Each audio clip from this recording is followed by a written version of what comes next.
You're now standing in front of the small barn, one of the three barns that was originally built and used at the Smith Farm. This newer barn, most likely dating to the 1960s, served many of the general needs of the farm that weren't met by the other barns. Before walking inside, step back and notice the faded red paint. Red paint was traditionally used because it was inexpensive. Farmers would purchase a can of iron oxide powder at the local general store. This would be mixed with an available oil, typically linseed oil, to create a long-lasting red paint.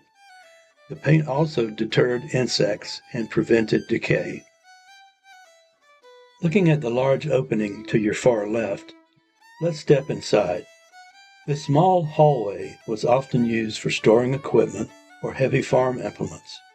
You'll see an iron device on the floor with rollers. This is the primary mechanism of a sorghum cane mill. The mill is for squeezing the juice out of stalks of sorghum cane to make sorghum molasses or sorghum syrup. To operate this, it would be mounted outside on a sturdy stand and turned by a horse or mule with a long pole.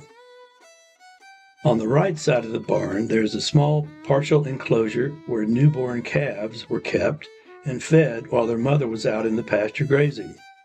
Walk around the end of the short wall and notice a gray bucket hanging on the wall. This was filled with milk from a mother cow, then used for feeding one or more calves as they nursed from the black rubber teats. Look above this room and you'll see a simple floor used as a small storage area.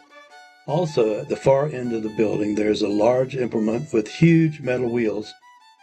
This is a horse-drawn hay rake, a very interesting mechanism that rakes the cut hay in the field into long rows, called windrows, that will dry and be ready to be picked up by a hay baler. Like the other barns, the farmer never wasted space, so look up and you'll see several tier poles available for hanging excess burley tobacco.